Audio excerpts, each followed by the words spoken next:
datang di channel saya GSI. Hari ini kita membahas berita XRP, prediksi akhir tahun ini dan tahun depan. Oke, langsung saja kita bahas kondisi yang sangat negatif ini yang dirasakan oleh semua para investor dan holder. Bisa dibilang ini adalah akhir tahun yang kelabu bagi holder-holder XRP ya. Kalau apa penyebabnya, Anda bisa kunjungi ke situs ini coinsignal.info, di mana saat ini XRP sudah kembali ke asalnya, yakni di 2015-12 di low price ya, suram kalau dibayangkan. Harga ini sudah bisa dibilang support terkuat XRP ya. Sudah sangat dasar sekali,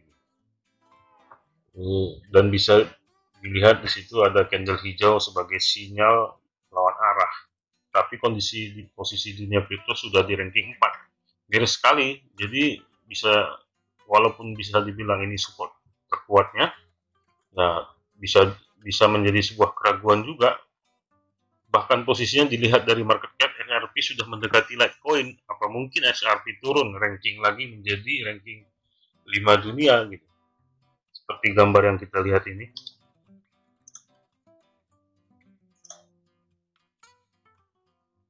Di mana market cap-nya XRP 8,2 miliar, sementara Litecoin 8 miliar dolar. Sedangkan di peringkat 3 sekarang diduduki oleh Tether USDT dengan market cap 20,8 miliar US dollar. Apakah mungkin XRP mengejar itu sejauh ini? Bukan sedikit ini perbedaannya, bisa dibilang hampir 4 kali lipat ya.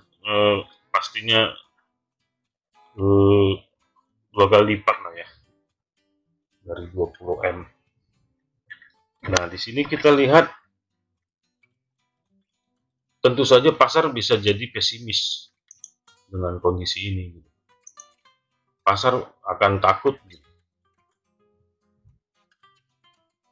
Apa mungkin disalib lagi oleh Litecoin menjadi peringkat kelima? Waduh, mungkin ini menjadi sebuah hal yang pesimistis kita dalam menghadapi XRP ya. Sebagai holder, kalau mungkin untuk trader ya asik-asik aja sih, untuk ya kondisi turun baik, untung 5%, jual, oke-oke aja. Nah, kita kan sekarang membahas para holder, para investor. Kita bahas dari segi bagaimana kita menanggapinya, cara berpikirnya. Baiklah, mari kita bahas ya dari sudut pandang investor dan holder XRP. Bagi seorang holder XRP harus memperhatikan dari segi teknikal dan fundamental. Secara harga XRP memang sedang anjlok dan bisa dikatakan terparah sepanjang XRP. Bagi seorang holder XRP harus memperhatikan dari segi teknikal dan fundamental. Secara harga XRP memang sedang anjlok-anjloknya dan bisa dikatakan sangat-sangat pesimistis kalau kita sebagai holder ya.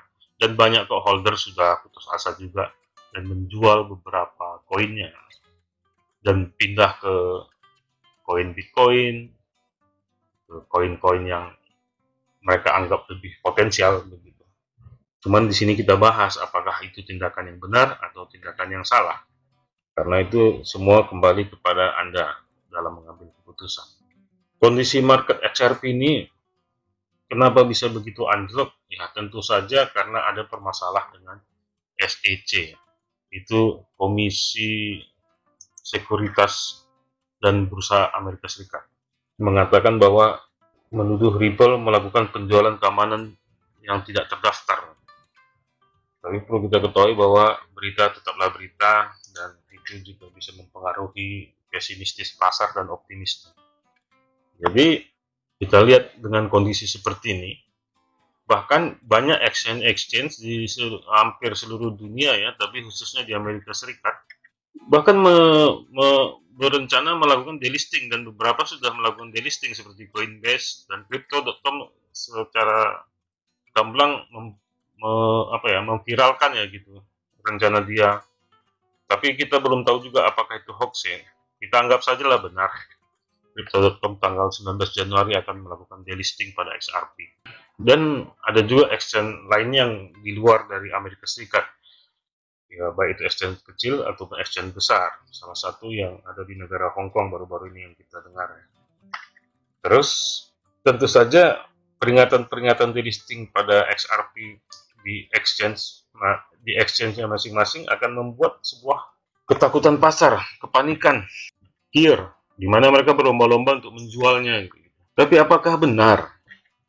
Apakah benar tindakan seperti itu? Kalau kita lihat ya, ini kan kita berbicara masih dari segi pihak menggugat, yaitu SEC. Di mana SEC ini kan menggugat, kita masih mendengar berita-berita yang ada itu di media-media adalah dari pihak SEC. Kita belum mendengar pihak dari Ripple sendiri gitu, XRP. Bisa dikatakan ini belum final gitu. Gugatan itu belum positif, XRP itu salah gitu. Tapi sudah terjadi kepanikan pasar. Di mana sebenarnya di akhir tahun ini seharusnya XRP itu meroket. Diprediksi seperti itu karena terkait snapshot, distribusi koin Spark kepada pemegang koin yang sebelum tanggal 12 ya, 12 Desember. Dan pada tanggal 31 Desember juga ada event yang meluncurkan aplikasi Zoom 1.0. Berikut datanya, 13 Desember. Jadi ini yang berbentuk aplikasi. Dari data di atas sudah seharusnya XRP itu meroket gitu dengan adanya event positif, tapi sangat disayangkan juga SEC menggugat XRP di akhir pertandingan. Tapi tahukah Anda kalau Zoom 1.0 adalah sebuah aplikasi di mana itu berfungsi sebagai bank pribadi yang aman, dan juga ada market seperti exchange, wallet, dan beberapa fasilitas lainnya yang mungkin sedang dalam pengembangan karena ini masih versi 1.0. Kedepannya bisa jadi Anda tidak perlu ke bank untuk transaksi, bahkan untuk mengajukan peminjaman uang untuk mendukung usaha Anda, dan tidak perlu lagi ke pegadaian atau lending, ledger, dan lainnya. Bukannya terdengar sangat canggih dan inovatif? Mungkin saja ini menjadi tantangan dan ancaman bagi bank, bahkan pihak Komisi Sekuritas dan Bursa AS. Kita tidak tahu juga nih, apakah ini konspirasi juga, apakah ini memang berita yang dibesar-besarkan. Karena semua koin juga memiliki berita masing-masing, berita buruk masing-masing, punya masalah masing-masing. Setiap koin itu selalu ada penyempurnaan. Bisa dibilang ada juga kesalahan-kesalahan. Ya, pada saat mereka ditegur, ya mereka akan memperbaiki. Nah, itulah tugas-tugas para komisi, seperti kalau di Indonesia ya mungkin OJK ya, Bapeti, ya pada saat umpamanya misalnya kayak Indodax gitu, atau koin yang kita sering dengar TEN ya, tokenomics. Kalau tokenomics itu memiliki sebuah kekurangan atau kesalahan, pasti ada teguran dari pihak OJK ataupun Bapeti. Dan tentu saja itu menjadi PR bagi CEO TEN untuk memperbaikinya. Kan benar begitu. Bukan dibesar-besar seperti XRP ini. Ya, tapi itu bukan menjadi masalah juga, karena itu hal yang wajar. Bagi sebuah hal yang besar, ibarat kata pepatah, semakin tinggi pohon itu akan semakin kencang juga angin yang meniup dan menggoyangkannya. Kalau dia kuat, ya akan tetap berdiri. Kalau tidak, ya patah dong itu pohon. Jadi, XRP ini kan rajanya altcoin. Jadi, jangan kita cepat menyerah juga. Apakah segampang itu XRP bisa bangkrut, delisting? Mungkin benar para exchange itu mendelisting, tapi tidak menutup kemungkinan suatu saat akan menampilkan kembali, akan nge-publish kembali di exchange mereka masing-masing. Dan perlu juga kita ketahui juga, sebagai kita yang sedang menganalisa bagaimana nih XRP ini, perlu juga kita masuk kepada lebih dalam untuk mendapat informasi seperti Twitternya Brad Garlinghouse. Dia adalah CEO XRP. Anda bisa cari Twitter dia, dan Anda juga bisa langsung follow ya untuk mendapatkan informasi lebih lanjut gitu. Silakan di follow aja Twitternya beliau ini. Jadi perlu kita ketahui dari pihak XRP juga ya, seperti barusan tweetan dia pada tanggal 25 Desember ya. Dia berkata, a very important reminder for the world has heard the sex version of reality. The legal process will unfold from here, and the world will have a much more robust and complete pictures of the facts soon. Dilihat dari tweetan beliau di Twitter, di atas sedikit pun dia tidak gentar dengan optimis dan tetap optimis kepada XRP ke depannya. Berikut kalimatnya. Pengingat yang sangat penting, sejauh ini dunia telah mendengar versi realitas SEC. Proses hukum akan terungkap dari sini dan dunia akan memiliki gambaran fakta yang jauh lebih kuat dan lengkap segera. Nah, di sini kita lihat bahwa dia mengingatkan Anda itu jangan dengar dari pihak SEC saja gitu. Dengar juga dong nanti setelah di pengadilan. Berarti dia seolah-olah memiliki kotak Pandoranya gitu loh. Intinya dia memiliki sebuah antinya gitu. Antimo kali ya obat muntahnya. Jadi bisa dikatakan dia sangat optimis dan dia merasa tidak bersalah. Sempat saya baca sebuah artikel, saya lupa dari mana situsnya itu. Dia sempat berkata kalau ya XRP adalah sebuah mata uang gitu, dan tidak harus selalu melaporkan dalam kegiatan investasi ataupun dalam transaksi keuangan pribadinya gitu. Seperti yang tadi masalah ini ya, penyebab dia digugat itu ya. Itu kan masalah decentralized ya, sedangkan XRP itu adalah centralized yang bahkan menyerupai mata uang seperti mata uang yang kita pegang konvensional sekarang, bahkan mirip dengan OVO, apa GoPay, ShopeePay gitulah, kira-kira begitulah. Tapi XRP ini lebih canggih sebenarnya karena dia lebih mendunia dan bisa digunakan di segala sisi keuangan karena dia adalah teknologi yang sedang banyak digunakan oleh para bank besar juga di dunia ini gitu. Kapan-kapan akan kita bahas juga bank apa saja yang mengadopsi teknologi XRP ini. Jadi dengan pernyataan dia ini, dunia akan memiliki gambaran fakta yang jauh lebih kuat dan lengkap segera. Jadi seolah-olah dia nanti biar lo tahu semua mana yang benar gitu. Kita lihat kan dia juga bukannya orang sembarangan. Tentu dia juga pasti memiliki pengacara dan apalah dalam melawan dan menghantam gugatan SEC ini.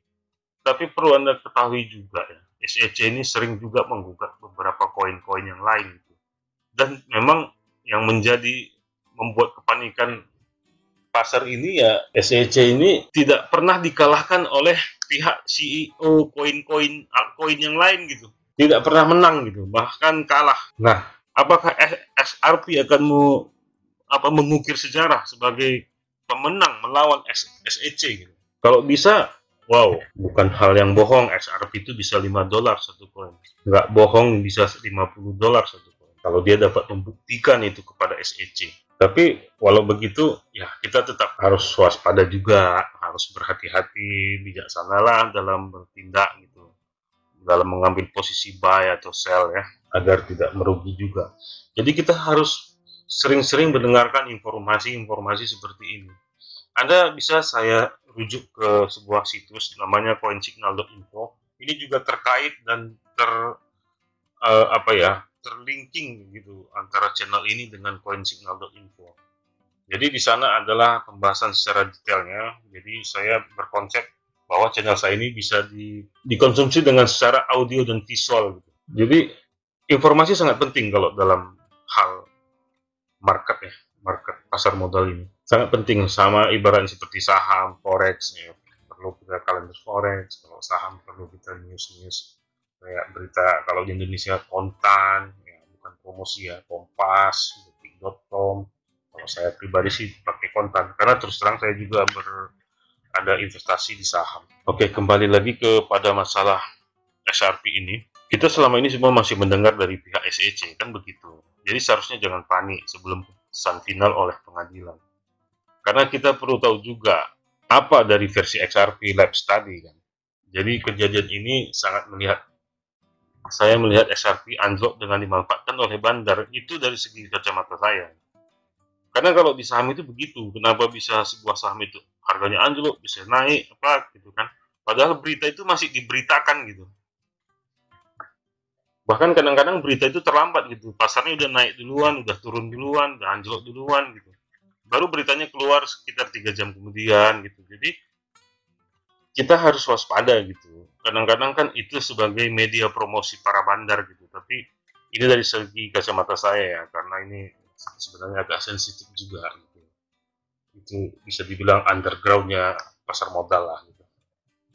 Tapi bisa jadi seperti itu gitu. Makanya kita harus tetap bijak dalam mengambil keputusan apakah sell atau buy, menambah lagi aset XRP kita gitu. Jadi ini bisa saja dimanfaatkan untuk dump dan masuk ke posisi terendah oleh para bandar. Karena beberapa analis tetap optimis kok dengan XRP. Karena bukan koin sembarangan dan fundamentalnya juga jelas lah gitu. Jadi hal-hal itu perlulah kita ketahui bersama. Bagaimana perkembangan XRP ini. Begitu juga dengan koin-koin lainnya. Jadi kami akan membahas terus poin-poin apa yang sedang goyang, sedang up, sedang ya yang lagi hot, kita akan bahas. Maka saya bisa mempelajari ini juga karena saya juga terus terang ada invest di beberapa koin dan Bitcoin juga. Tapi saya juga baru dalam hal penjajakan dalam membagikan berupa analisa saya gitu dari segi kacamata saya gitu. Saya juga lagi belajar bagaimana sharing tentang ilmu yang saya ketahui gitu, dan kita berbagi bersama di sini. Ya, dari hal itu Anda bisa subscribe, ya, tekan lonceng untuk mendapatkan info-info update selanjutnya. Karena kedepannya saya juga akan membahas tentang saham, karena saya juga ada investasi di sana. Tentunya saya akan lebih giat gitu membahas tentang dunia saham juga, khususnya di Indonesia ya. Tapi mungkin aja terkait dengan berita-berita politik juga yang mempengaruhi nilai saham gitu. Jadi kembali lagi XRP ini, ya kita tidak menutup kemungkinan ada terkait masalah politik juga.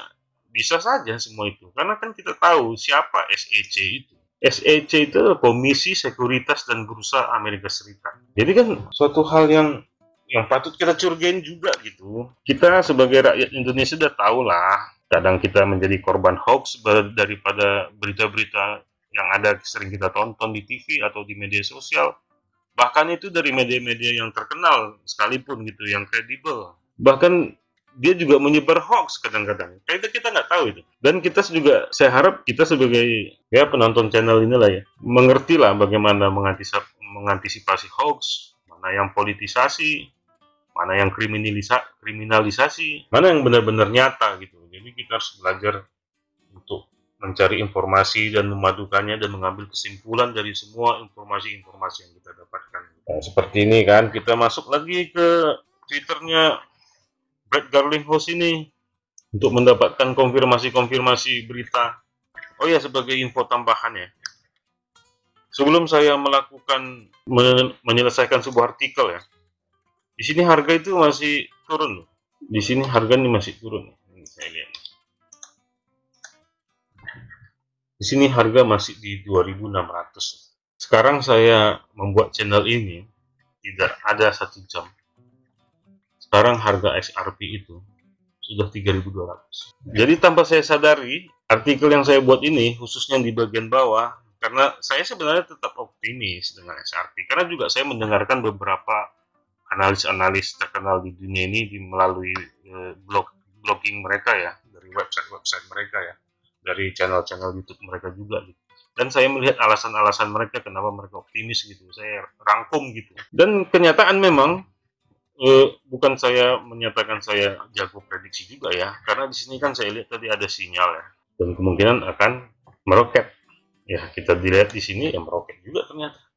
Dan di sini ada konfirmasi kedua. Nah, di sini sebenarnya kita udah bisa ngambil posisi buy nih sebelum meletup ya. Udah bisa mengambil posisi buy, sebenarnya udah terlambat ya. Di simbol kedua ini sebenarnya bisa. Nah, kita lihat yang 1 jam ya. 1, 2. Di sinilah posisi sekarang udah bisa nih diambil nih sebenarnya. Tapi itu dari segi pandangan saya ya. Anda bisa cari referensi lain juga. Jangan nanti, oh saya udah beli nih di 3.375, anjlok nih jadi 1.800 gitu ya. Jangan juga menyalahkan seperti itu begitu, karena saya kan di sini hanya ngasih pertimbangan, memberikan masukan gitu. Ya, jadi itu semoga bisa menjadi keputusan untuk Anda gitu. Bukan berarti saya suruh ini beli nih di sini. Kalau saya sih ngarep memang harga XRP ini bisa sampai $5. Terus terang saya juga ada invest di sini banyak. Tapi bukan XRP Army saya ya. Nah itulah ya dia tentang pembahasan ini ya, XRP ini ya. Jadi menurut saya nggak usah panik. Nggak logis XRP itu bisa bangkrut. Malah saya pernah baca juga kesilap gitu. Saya lupa situsnya apa gitu. Ini kalau dia kalah nih, saya akan keluar dari warga negara Amerika Serikat dan pindah ke negara lain. Gitu. Tidak menutup kemungkinan itu bisa benar. Karena ini kan teknologi cloud ya. Cloud computing juga ya. Teknologi cloud ini sebenarnya semua XRP dan cryptocurrency ini kan sebenarnya cloud semua nih. Bisa kemana aja sebenarnya. Kalau di Amerika ini banyak aturan begini, begitu, harus ini, harus lapor, harus ini, harus itu. Mau beli permen juga harus lapor, beli rokok harus bilang-bilang gitu kan. Pusing juga pikir-pikir. Mending dia pindah ke sebuah negara lain yang lebih fleksibel gitu. Misalnya Indonesia, kayaknya Indonesia welcome lah dengan kedatangan Brad Garlinghouse ini. Tentunya akan meningkatkan ekonomi kita juga, bahkan dari segi teknologi. Apalagi saya dengar-dengar Tesla juga mau datang kemari gitu ya, mau membangun sebuah perusahaan di sini gitu. Itu kan sebuah hal yang positif sebenarnya kalau orang-orang pintar itu datang ke Indonesia gitu. Jangan ditakutin gitu, jangan merasa dijajah. Makanya kita nggak boleh harus belajar juga biar kita nggak terjajah gitu. Namanya kalau kita nggak tahu apa-apa ya wajarlah kita dijajah. Makanya harus banyak tahu biar nggak dijajah. Maaf ya sedikit melenceng topiknya. Oke, begitulah kondisi Ripple ini ya. Ini dia ada konfirmasi kedua nih, sebenarnya dia bisa di-buy nih sebelum terjadi kenaikan lebih tinggi lagi. Karena di sebelum-sebelumnya, tapi hati-hati juga. Ini ada sinyal juga di sini. Pernah juga terjadi konfirmasi 2 candle ya. Saya belum baca lagi beritanya. Kalau begini kita sudahin saja. Nanti saya akan pelajarin lagi bagaimana XRP ini, apa maksud dari kenaikan sekarang ini. Karena kalau yang saya maksud yang seperti saya jelasin tadi semua, kita masih mendengar versinya SEC. Siapa tahu nih udah, karena di sana kan ini siang ya, sekitar siang hari ya. Kalau di sini kan sekitar jam 11 malam. Di sana mungkin jam 11 atau jam 12 siang gitu. Kita nggak tahu, pengadilan mungkin udah ketok palu. Kita nggak tahu, mungkin pengadilan sudah ketok palu. SEC ternyata benar atas gugatannya, XRP kalah, atau gugatan SEC itu tidak masuk akal dan XRP lah pemenang. Kalau XRP pemenangnya, ya kita sudah tahu lah kemana arahnya ya. Pasti meroket banget, sudah sangat-sangat meroket pastinya. Oke, sampai di situ pembahasan kita tentang berita XRP ini ya, berita terkini. Karena ini sudah dekat di akhir tahun, sudah tanggal udah mendekati akhir tahun. Kita akan bahas lagi di hari-hari selanjutnya. Semoga informasi ini dapat bermanfaat bagi Anda dan dapat menjadi pertimbangan. Dan perlu Anda ketahui juga bahwa aktivitas cryptocurrency dalam bertransaksi di exchange dalam mengambil keputusan janganlah berisiko tinggi. Jadi sebelum Anda mengambil keputusan, Anda harus mengakui bahwa Anda benar dan salah dalam mengambil keputusan. Saya tidak bertanggung jawab atas kesalahan Anda dalam mengambil keputusan karena saya bukan financial advisor. Saya hanyalah seorang YouTuber yang membahas tentang cryptocurrency, dunia pasar modal, dan seputar bisnis online.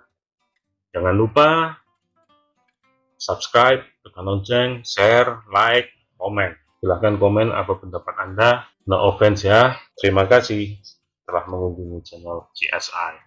Dan jangan lupa juga mengunjungi situs kami coinsignal.info. Salam profit.